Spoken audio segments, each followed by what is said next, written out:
Hora da gente falar um pouquinho sobre previsão climática, sobre tendência. Não é previsão do tempo. Tempo, clima são coisas diferentes.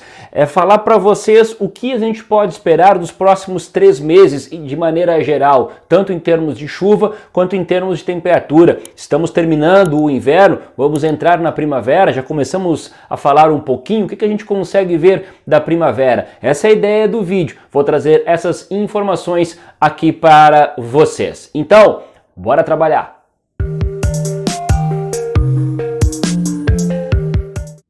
A primeira coisa que eu te digo, que as informações que eu vou trazer aqui para vocês são do Fórum Climático Catarinense. Para quem não está familiarizado com esse termo, é uma reunião que acontece mensalmente em Santa Catarina, onde os meteorologistas do estado elaboram a previsão de consenso para os próximos 3 meses. Eles analisam todos os fenômenos que possam atuar na condição do clima nos próximos meses e trazem um comparativo com o que é o padrão da época do ano em Santa Catarina, se vai ficar acima, se vai ficar abaixo, é mais ou menos por aí.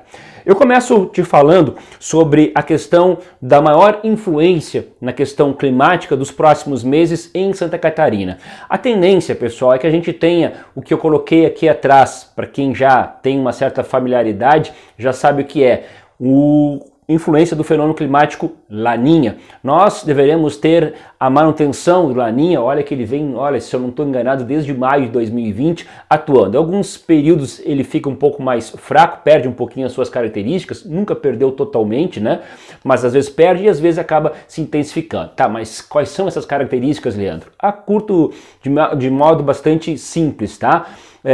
É o resfriamento das águas do Oceano Pacífico, bem nessa região aqui, ó, aqui está a parte da América do Sul, e aqui é a região da Indonésia e da Austrália. Então, bem na linha do Equador, existe um resfriamento das águas desse oceano e existe também uma intensificação dos ventos nesta região. A mudança no clima, a mudança no oceano e na atmosfera muda o clima em diversos pontos do planeta inteiro. Tá? E aqui em Santa Catarina, sim, tem a sua influência dependendo da época do ano. Então, nós até tivemos nos últimos 2 meses uma certa mudança nessa temperatura aqui, começou a ter um certo aquecimento, mas agora tem um suporte um pouco maior de água profunda ou semi-profunda de água fria, o que está mantendo um pouco essas temperaturas um pouco baixas, e aí na atmosfera os ventos estão condizentes, portanto a gente tem aí nos próximos meses influência do fenômeno climático Laninha. Pelo menos até o final do ano deve ser assim, tá? Mas quais as influências em Santa Catarina? Então vamos lá.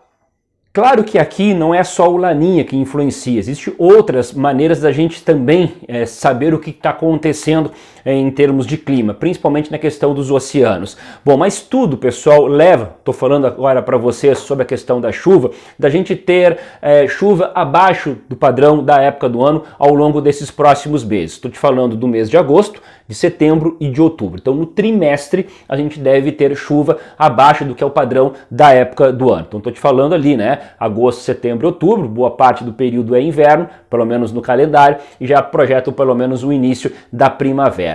Nesse mês de agosto, e eu vou deixar um vídeo aqui no final te falando sobre volume de chuva para agosto. Você vai entender ali que no início do mês, na primeira quinzena, a gente tem alguma chuva. Mas depois a tendência, e lá naquele vídeo eu falo, tem uma certa redução. E a previsão climática caminha no mesmo sentido para o período de setembro e período de outubro, muito por causa do Laninha. Então a gente deve ter menos chuva do que o padrão. Tá, Leandro, então não vai chover? Não estou falando isso, estou falando de um período de 90 dias. É claro que dentro desse período, em algum momento, a chuva vai aparecer, inclusive a gente está indo para a primavera, e a primavera é comum a gente ter alguns temporais, faz parte mesmo com o Laninha. Estou te falando de volume de chuva, os volumes é que devem ficar abaixo do padrão da época do ano, principalmente no período ali de setembro e de outubro. É nesse sentido, entenderam? Então agora eu vou te falar sobre a temperatura.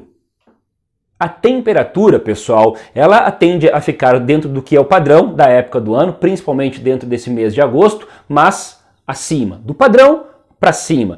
Muito provavelmente porque sim, a gente tendo aí massas de ar mais seco atuando, visto ali a previsão de chuva abaixo do padrão, provavelmente a gente vai ter uma sequência boa de dias de tempo mais seco. Com isso, as temperaturas, principalmente as da tarde, acabam sempre subindo. Então a tendência é que a gente ainda tenha, sim, ao longo desse mês de agosto, algumas massas de ar frio atuando. A gente deve ter uma bem rapidinho na próxima sexta-feira, se eu não me engano, dia 4 de agosto e depois algo ali em torno do dia 9 e 10. Mas a tendência é que a gente tenha no final desse inverno, um inverno mais curto, um início de primavera, com as temperaturas ficando do que é o padrão para cima do normal, vai nesse sentido, tá? Sempre lembrando a vocês que previsão climática é feita uma vez por mês e sempre projetando os próximos 3 meses. Essa aqui que eu estou te falando vale então para esse mês de agosto, setembro e outubro. Entenderam tudo direitinho? Então dá uma olhada nesse vídeo que eu deixei aqui que fala um pouquinho mais detalhadamente aí da questão do mês de agosto. Um abraço para todos, até a próxima, tchau!